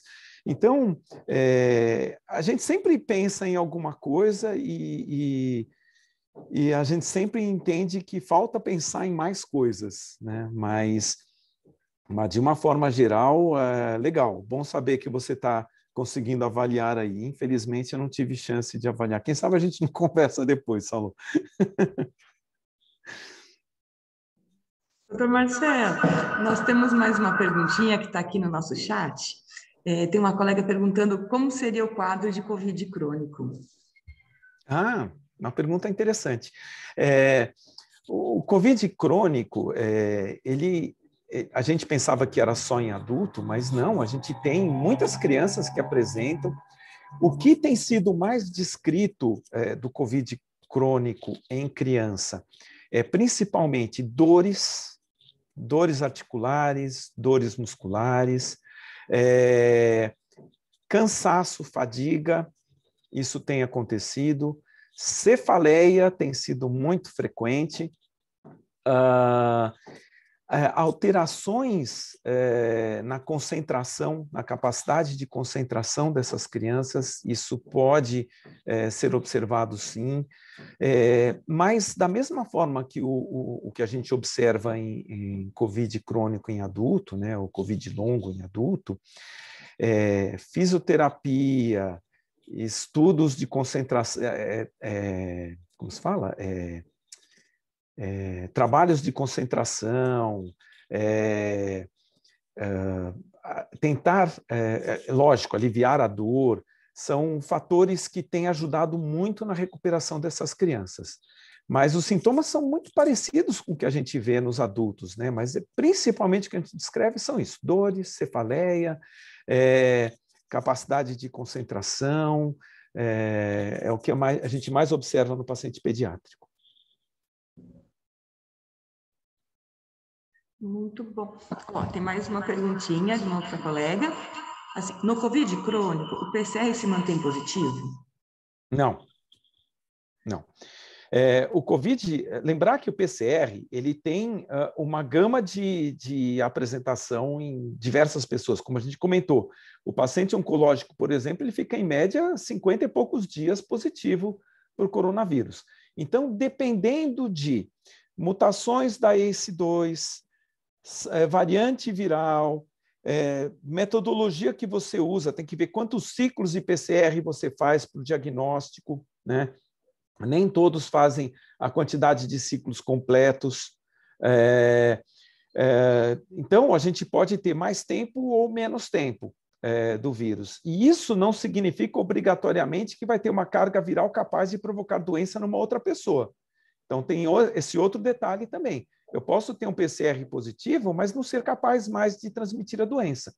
Para você ter uma ideia, a gente calcula em média 10 dias o PCR positivo, mas 86% das transmissões acontece até o 3º dia de manifestação clínica e 95% até o 5º dia de manifestação clínica. Ou seja, eu posso ter o PCR e posso não estar mais transmitindo uma carga viral suficiente para provocar doença. O COVID crônico ele diz respeito a alterações que o vírus determinou e não a doença ativa. É que nem a gente pensar na síndrome inflamatória multissistêmica, que muitas vezes você não tem mais o vírus. Em só 10% dos casos você vai ter PCR positivo. Então, são manifestações que aconteceram por conta de um comprometimento imunológico, de um comprometimento que afetou por mais tempo o indivíduo e não propriamente o PCR positivo ao vírus presente. Marcelo, tem uma complementação da pergunta sobre a sorologia, se ela se mantém, quanto tempo ela se mantém positiva? Aqui é outro problema. Tem gente que nem vai desenvolver sorologia, tá? Tem gente que nem vai desenvolver anticorpo. Esse é o primeiro problema que a gente vê. A gente tem falado muito de anticorpo neutralizante quando a gente pensa nos estudos, mas eu gostaria até de comentar, tem um estudo muito legal que fizeram. Eles pegaram 8 indivíduos dentro de casa que tiveram contato com pessoas que tiveram infecção pelo coronavírus e fizeram PCR seriado desses indivíduos, fizeram sorologia e fizeram investigação de resposta celular ao coronavírus. 4 desses indivíduos, eles não tiveram em nenhum momento PCR positivo, não tiveram anticorpo e tinham resposta celular, tá? Ou seja, a gente fala muito de anticorpo, mas a gente tem que lembrar que a resposta é celular, basicamente. Então, depende muito do indivíduo, ele pode sequer ter presença de anticorpo, ele pode não ter presença de anticorpo neutralizante, isso não significa que ele não tenha resposta imunológica, tá bom? Então, esse é um problema sério. A gente até consegue fazer pesquisa de sorologia e pesquisa de sorologia de anticorpos neutralizantes. Isso é possível de se fazer facilmente no Brasil, mas isso não representa muito. Mas, de uma forma geral, o que a gente observa naqueles indivíduos que têm anticorpos presentes, a gente consegue observar de 3 a 5 meses após uma queda do título de anticorpos. Uma nova exposição ao vírus pode determinar um aumento desses anticorpos.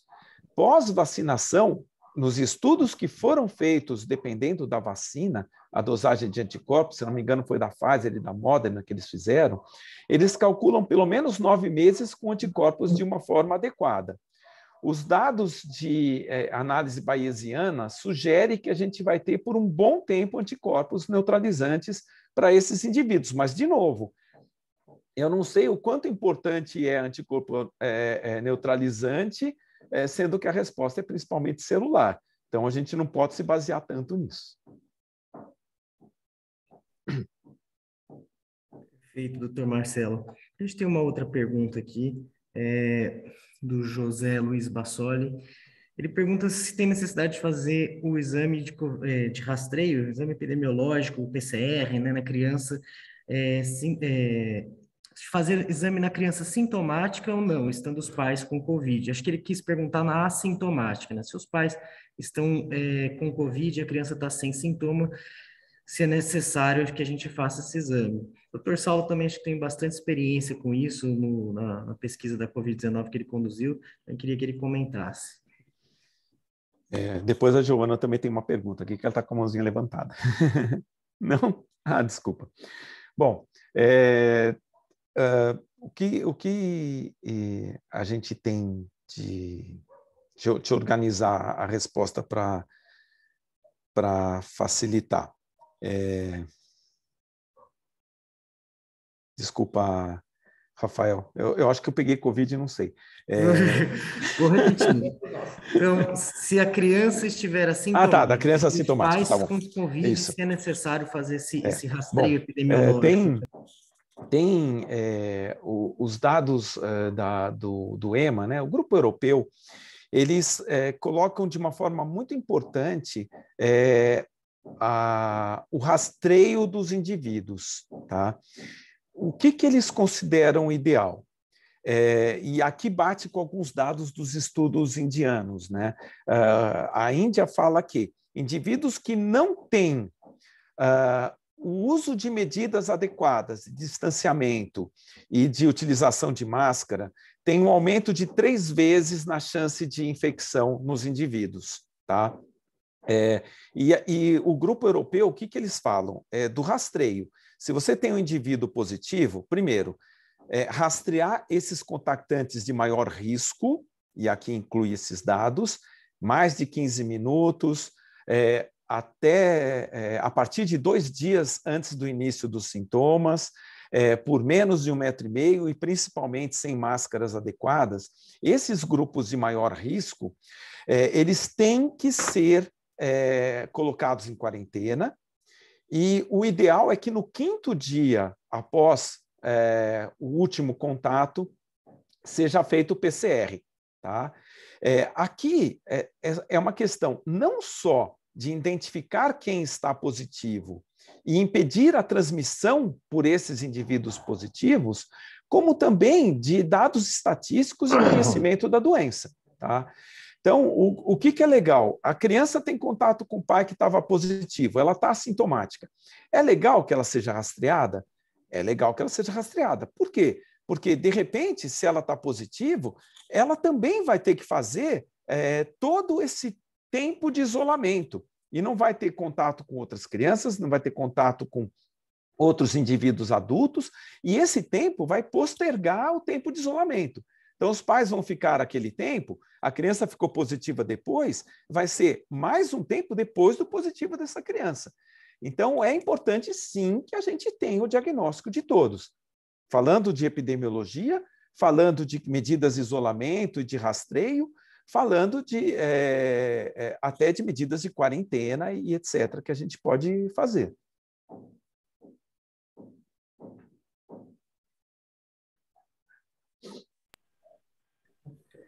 Perfeito. Doutor Saulo, por favor. A gente está com esse estudo, né? Justamente a gente foi ver a questão, a pergunta era qual é o papel da criança na transmissão do SARS-CoV intradomiciliar, né? Então, nós terminamos aí há cerca de 3, 4 meses, estamos analisando os dados. O que a gente viu, né? Primeiro, a carga viral dessas crianças são, de fato, uma carga viral menor. Algumas crianças, elas têm uma carga maior, mas a excreção viral também, muitas vezes, ficam por mais tempo. Nós vimos pouco, nós acompanhamos 28 famílias, né, sequencialmente durante um mês, semanalmente com PCR e sorologia para a gente poder verificar. Os dados mostram que é igual. O grande problema é a contaminação intradomiciliar, que a gente viu, que essa chance dá mais ou menos em torno de 8 vezes. A gente viu um odds ratio bastante aumentado como chance de contaminação. Então, de fato, a criança tem um papel importante, apesar da carga viral baixa dessas crianças.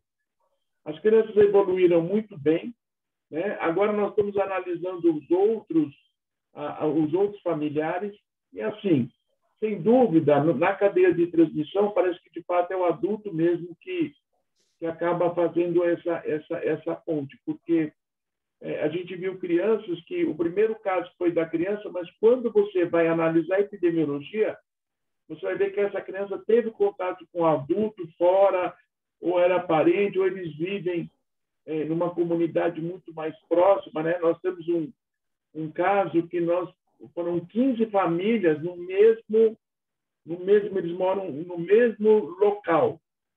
Então, praticamente, nós estamos analisando o que é esse cluster, o que significa isso daí, porque a gente deve ter essa... Então, são dados ainda que nós estamos analisando, que a gente vai até pedir, viu, Fabiana e o Rafael, a gente gostaria de um espaço depois, 1 hora, para a gente apresentar os dados do Zika, que nós estamos concluindo o estudo. A gente gostaria de passar para o município os dados de 5 anos e depois passar esses dados também quando a gente tiver mais sedimentado. Mas eu concordo com o Marcelo, eu acho que ainda a gente tem, todo dia no corona é um novo dia, né? Não tem um dia igual ao outro, é uma coisa muito maluca essa doença. Eu queria fazer uma pergunta em relação ao retorno do paciente que teve a doença. Então, a gente costuma orientar nos adultos, né, baseado no que a gente tem de dados ainda um pouco superficiais, né, embora tenha uma grande quantidade de dados, esses dados ainda carecem de algumas explanações mais concretas. Paciente que tenha pelo menos 14 dias aí da doença, que é o tempo extremo médio que a gente tem, né, o paciente com doença, que se ele estiver assintomático, após os 14 dias, ele pode retornar, então, às atividades de rotina deles, lógico, mantendo os meios as barreiras sanitárias. E na criança que teve a doença diagnosticada de forma assintomática, ou da criança que teve a doença diagnosticada com sintomas, seja ele oligossintomático ou realmente um quadro mais grave. Como que eu oriento o retorno dessa criança? Lembrando que muitas vezes a implementação de barreiras sanitárias na idade pediátrica às vezes é um pouco mais difícil, né?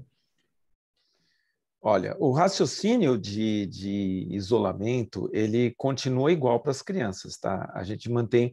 Muitos estudos falam 10 dias. Eu, particularmente, gosto de manter 14 dias, porque as variantes novas, como elas precisam de uma carga infectante menor, isso significa que talvez eu possa ter um prolongamento do tempo de transmissão.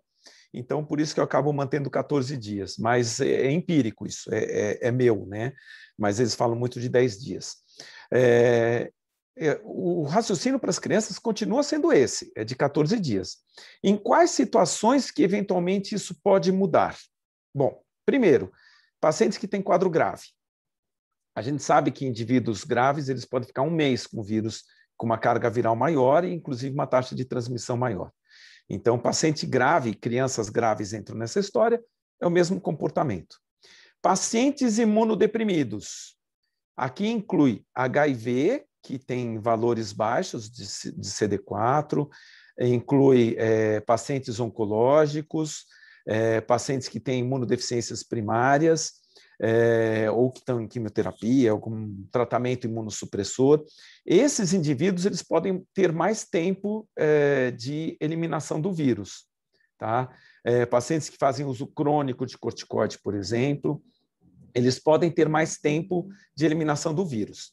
O que seria o ideal para esses? Ainda mais por serem pacientes que fazem ou têm algum tratamento imunossupressor, alguma doença imunossupressora, é que a gente acompanhe por PCR, que a gente avalie a negativação do PCR para esses pacientes, tá? E daí para a gente poder liberar de uma forma mais segura. Mas esses pacientes, eles necessitam de um cuidado maior, um acompanhamento por mais tempo. Mas, via de regra, tirando essas situações especiais, 14 dias de isolamento.